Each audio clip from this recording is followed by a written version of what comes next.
ये पार्ट 2 है। Problem number जो मैंने आप लोगों को सॉल्व करवा के दी थी 3.3 का, ठीक है ना, स्टेटमेंट हमने उसकी लिख ली थी। तो हमने इसका part number 2 2s = vf square minus vi, ठीक है। इसको हमने फाइंड आउट करना है किस तरीके से, जस्ट हमने यहाँ पे आके वैल्यूज़ को पुट अप कर देना है, ठीक है ना। जो वैल्यूज़ थी हमारे पास क्या थी कि हमने 2 को मल्टीप्लाई करना है, एक्सेलरेशन हमने फाइंड आउट करना था, तो एक्सेलरेशन की वैल्यूज़ कोई नहीं लिखेंगे। तो यहाँ पे मैं लिख रही हूँ 2 multiply by acceleration multiply by N S की वैल्यूज़ हमारे पास कौन सी थी 0.02, ठीक है ना। ये हमने सेंटीमीटर को जब मीटर में कन्वर्ट किए थे वो वाली वैल्यू है 10⁻⁻², ठीक है ना। ये हमने लिख ली इज इक्वल टू, और फाइनल वेलोसिटी का स्क्वायर हमने लेना। फाइनल वेलोसिटी की वैल्यू जो हमारे पास है 2.0, इसका 2.0 मल्टीप्लाई बाय 10⁻⁶, ठीक है ना, इसका स्क्वायर।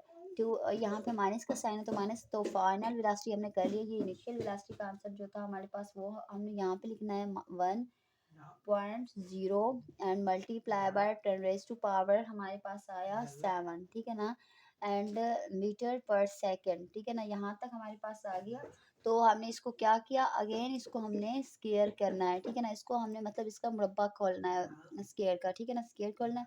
तो यहाँ पे हमने इसको क्या किया, यहाँ पे इनको हमने मल्टीप्लाई कर दिया है। मल्टीप्लाई करने के बाद हमारे पास क्या आया, ये आंसर मैं आप लोगों को बताती चलूँ कि मल्टीप्लाई करने के बाद हमारे पास जो आंसर आया है वो इस तरीके से, एक्सप्रेशन को मैंने यहाँ पे ले आया है, ठीक है ना। एंड 2 2 4 हमारे पास आया, 2 2 हमारे पास आया 0.04, ठीक है ना। तो हमने इसको कैसे अरेंज किया है, हमने बट्टे में इसको लिख लिया है, ठीक है ना। इसको मैंने लिखा है कि 0.04, ठीक है ना, 0.04 10⁻⁻ हमारे पास क्या आया, ये है, ठीक है, 10⁻⁻²।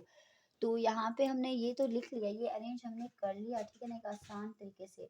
तो नेक्स्ट मैं आप लोगों को बताऊं कि ये ऊपर वाला जो हमारे पास ये काम है 2 2 हमारे पास आया 4, ठीक है ना, 2 2 4 आया, एंड 6 2 हमारे पास क्या आया 12, ठीक है ना। ये हमारे पास क्या आया 6 2 12, ये हमने इसको मल्टीप्लाई कर लिया। ये हमारे पास पूरी जो स्केलिंग प्रोसेस यहाँ पे सॉल्व हो गया, ठीक है ना। माइनस मैंने यहाँ पे लगाया, अगेन मैंने इसको इसके साथ मल्टीप्लाई किया, तो हमारे पास जस्ट वो हमारे पास ये वाली का 1 को किसी भी चीज़ से मल्टीप्लाई करते तो हमारे पास आंसर उसका 1 ही आता है। तो मल्टीप्लाई बाय अगेन 7 2 हमारे पास क्या आया 14, यहाँ पे मैंने लिखा 14, ठीक है ना।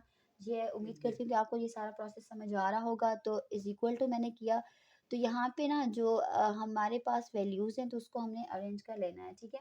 मैंने लिखा है कि 4 मल्टीप्लाई बाय 4 मल्टीप्लाई बाय, यहाँ पे लिखा है मैंने माइनस, पहले यहाँ पे बस 4 जस्ट लिखेंगे, ये मल्टीप्लाई मतलब 10 जो है हम उसकी पावर को साइड पे लिख देंगे, ठीक है। 10⁻⁻ हमने इसको साइड पे लिख दिया। अब यहाँ पे जो हमारे पास है तो इसको मैंने माइनस लिखा है, ठीक है, माइनस हमने यहाँ पे लिखा है, एंड यहाँ पे हमने लिखा है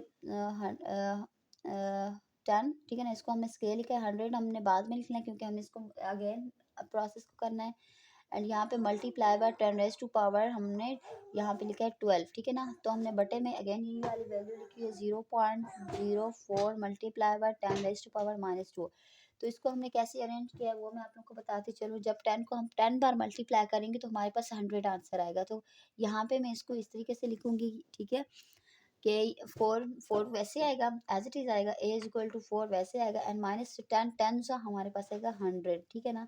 तो हमने मल्टीप्लाई कर देना है 10⁻12 ओवर बटे में हमारे पास क्या आएगा, बटे में हमारे पास आएगा 0.04 मल्टीप्लाई बाय 10⁻², ठीक है ना।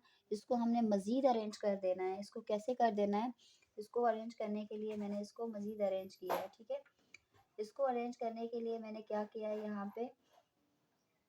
यहाँ पे हमने इसको माइनस कर दिया, ठीक है। ये हमारे पास क्या आएगा -96 आएगा, ठीक है ना। 96 मल्टीप्लाई बाय 10⁻12 एंड हमारे पास बेटे में कौन सी वैल्यूज आ रही है 0.04, ठीक है ना, मल्टीप्लाई बाय 10⁻⁻²।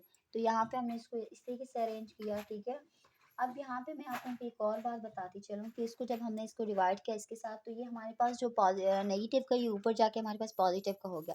जब हमने इसको इसके साथ डिवाइड किया तो हमारे पास आंसर जो आया वो माइनस में आया, ठीक है ना। एक्सेलरेशन हमारे पास किसके इक्वल है, एक्सेलरेशन इज इक्वल टू हमारे पास इक्वल है, जब हमने इसके डिवाइड किया -2400, ठीक है ना, मतलब 2400 हमारे पास यहाँ पे आंसर आया माइनस का, एंड मल्टीप्लाई बाय 10⁻⁻, ये हमारे पास माइनस का जब ऊपर जाके हमारे पास क्या हुआ। तो यहाँ पे मैं अगर ये लिख रही हूँ डायरेक्ट, यहाँ पे लिख लूँ कि ये इसको मैंने रेस किया है, ठीक है ना, एंड यहाँ पे लिखा है +2, ठीक है ना। तो ये हमारे पास क्या बना 14, तो 10⁻⁻ हमारे पास क्या बना 14। तो 10⁻14 एंड मीटर पर सेकेंड, ठीक है ना। तो इसका भी मीटर था, उसका भी था, तो हमने इसको सेकंड का जो हमारे पास आंसर था, तो सेकंड का हमने स्क्वायर में लगा दिया, ठीक है ना। तो इसको हमने इस तरीके से अरेंज किया। मज़ीद वो कह रहे हैं कि अगर आप लोग इसको मैं अगर पॉइंट्स में ले आऊँ, एक पॉइंट को हमने मतलब कंसीडर कर दिया, ठीक है ना। फॉर एग्जाम्पल मैं कह रही हूँ एक्सेलरेशन इज इक्वल टू -2.4, ठीक है ना। एक हमने पॉइंट को कंसीडर किया और दो ये वाली जो जीरो है, मतलब एक ये दो तीन, तो हमने इसको तीन मतलब प्लस कर दिया, तीन जीरो हमने इसके साथ प्लस किए, तो हमारे पास क्या बना, हमने 3 यहाँ पे प्लस कर दिया, ठीक है ना। ये हमारे पास 17 बना। तो यहाँ पे मल्टीप्लाई किया हमने कि 14 + 3, ठीक है ना, एम मीटर पर सेकंड का स्क्वायर, ठीक है ना।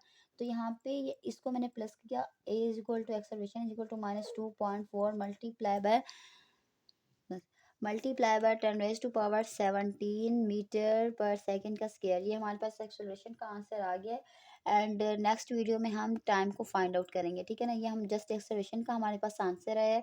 तो पार्ट 3 में आपको ये जो इसका थर्ड पार्ट है मतलब टाइम के हवाले से, वो मैं आप लोग को सॉल्व करके दूंगी।